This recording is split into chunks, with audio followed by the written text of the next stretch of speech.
வாழ்க்கை என்ற தலைப்பை ஒட்டி நாம் சிந்தித்து கொண்டிருக்கின்றோம். வாழ்வுக்கான சக்தியை நாம் வெளிப்படுத்த வேண்டும் என்று நாம் சிந்தித்தோம். அதை எப்படி நாம் வெளிப்படுத்துவது?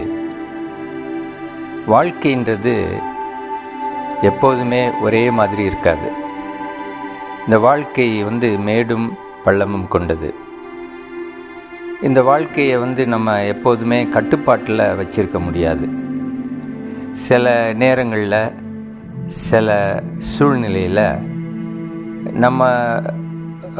நம்மக்கிட்ட திடீர்னுட்டு ஒரு கோபம் வரலாம், இல்லாட்டி ஏதாவது ஒரு துக்கம் வரலாம், இல்லாட்டி ஏதாவது குழப்பங்கள் ஏற்படலாம்.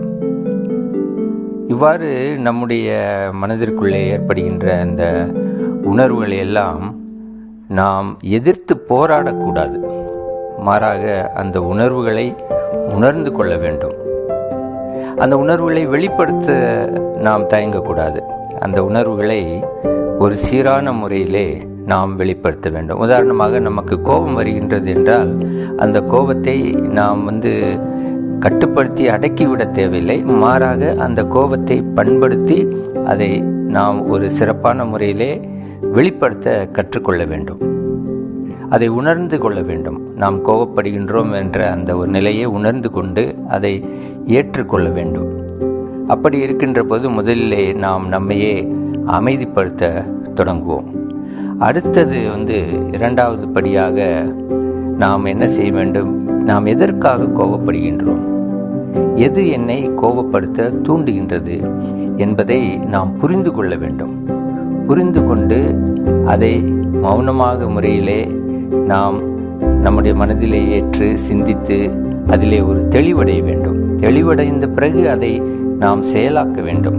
மூன்றாவது நிலையாக இந்த கோபத்தை நாம் நம்முடைய மனதிலிருந்து வெளிக்கொணர்ந்து அதை நம்முடைய கட்டுப்பாட்டில் வைத்து அந்த ஒரு விழிப்புணர்வோடு நாம் கோபப்படுகின்றோம் என்ற அந்த நிலையிலே நாம் நம்முடைய கோபத்தை வெளிக்கொணர கற்றுக்கொள்ள வேண்டும்.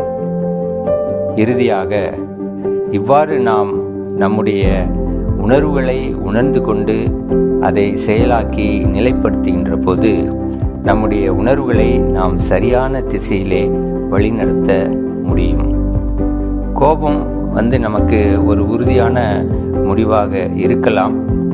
ஆனால் அதை நாம் விழிப்புணர்வோடு வெளிப்படுத்த வேண்டும்.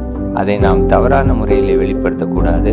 மாறாக நாம் நல்ல முறையிலே அந்த கோபத்தை வெளிக்கொணர்ந்து நம்மிடம் இருக்கின்ற மனநிலையை பிறரோடு நாம் அதை பகிர்ந்து கொள்ள வேண்டும். இதுதான் நம்ம ஆங்கிலத்தில் கோப்பிங் அப்படின்னு சொல்லுவோம். அதாவது நம்முடைய மனநிலையை எவ்வாறு நாம் சமமான நிலையிலே வைத்து நம்முடைய உணர்வுகளை புரிந்து கொண்டு அதை சமநிலைப்படுத்தி அதை நல்ல முறையிலே நகர்த்தி செல்வது என்பது. எனவே இந்த உண்மையான நிலையை சமாளித்தலை தான் நாம் கோப்பிங் என்று ஆங்கிலத்திலே கூறுகின்றோம்.